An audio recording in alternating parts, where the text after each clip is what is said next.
आजच डाउनलोड करा आणि तुमच्या आवडत्या मालिकांचा आनंद लुटा।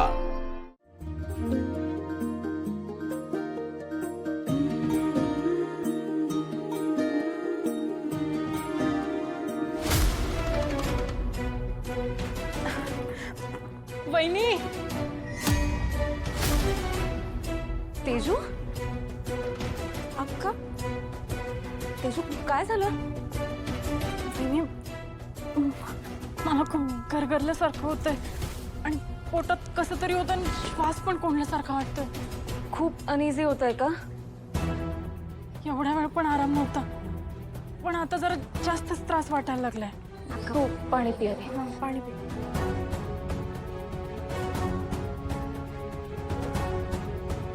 अक्का, तुला इथं बरं नसेल वाटत तर चल आपण बाहेर जाऊ। नाही, नको। किंवा आज जाऊन पडतेस का? जरा बरं वाटेल तुला। नाही, नको। आता ठीक आहे, मी बरं वाटतंय मला। नक्की ठीक आहेस ना? अगं खरंच वहिनी। ठीक आहे। धनु, राजू, भागू, चला आता आपण आपल्या मेन कार्यक्रमाला लागूयात। एकदा आपण हा कार्यक्रम सुरू केला ना की तेजूची नजरच हटणार नाही आपल्यावरनं। हो आईनी, चला चला।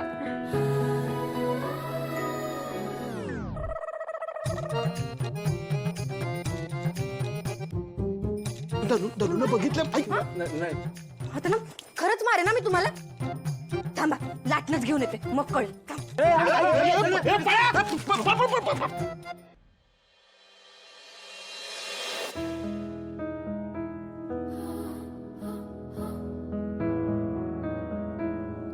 सूर्या, असं एकटाच का बसलायस इथे?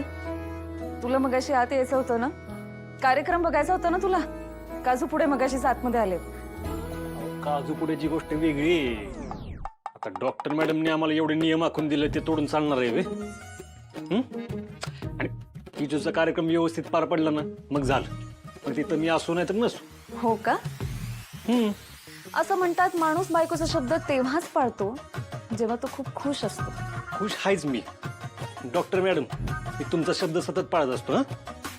पण तेजूच्या कार्यक्रमामुळे नवीन पाहुण्यांची ओढ जास्त वाटायला लागली। आनंदानं ऊर भरून आलाय पण। म्हणजे माझी तेजू आई होणार आहे, मी मामा होणार आहे, हा विचार करूनच लय भारी वाटते तुळजा। का ग, काय झालं? काही नाही सूर्या, हा आनंद, हे सुख बघितलं ना की कुटुंबाचं महत्व कळतं मला। प्रत्येकाच्या आयुष्यात अशी प्रेम करणारी माणसं नसतात ना। मी किती श्रीमंत आहे, आपल्या घरातली माणसं किती श्रीमंत आहेत ना हे कळतंय मला। पण या सगळ्या आनंदातनं एक वेगळीच हुरहुर लागली रे माझ्या मनाला। कसली हुरहुर?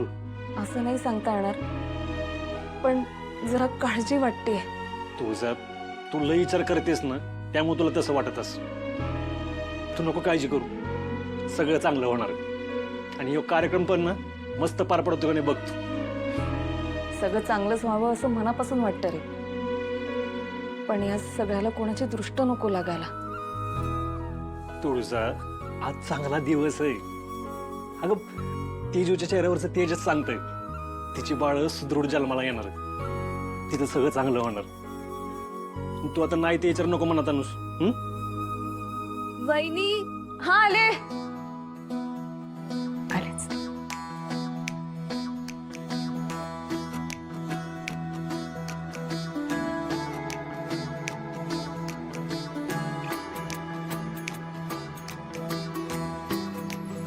आई, तुम्हाला तर माहीतच आहे ही ओटी आईने भरल्याशिवाय पूर्ण होत नाही, त्यामुळे हा मान तुमचा आहे। तुम्ही प्लीज तेजूची ओटी भरा। तेजू, अगदी गौराईसारखी दिसतेस बघ। तुला कोणाची नजर नको लागायला। थांबा।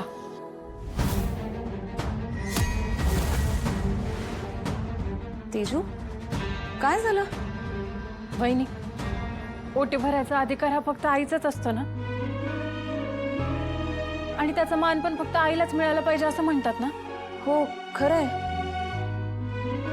मग आजवर जिने खऱ्या अर्थानं माझं आई पण व्हायलंय ती व्यक्ती आज इथं का नाहीये? वहिनी, मला दादा पाहिजे. दादा नसेल तर या कार्यक्रमाला काहीच अर्थ नाही. तुम्ही प्लीज त्याला बोलवा ना.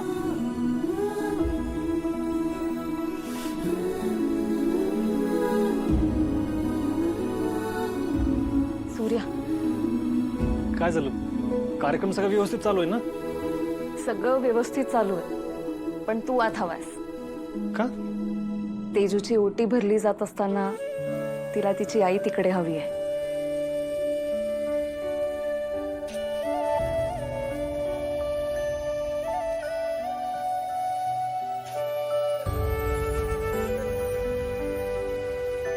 दादा, हे औक्षणाचं ताट घे.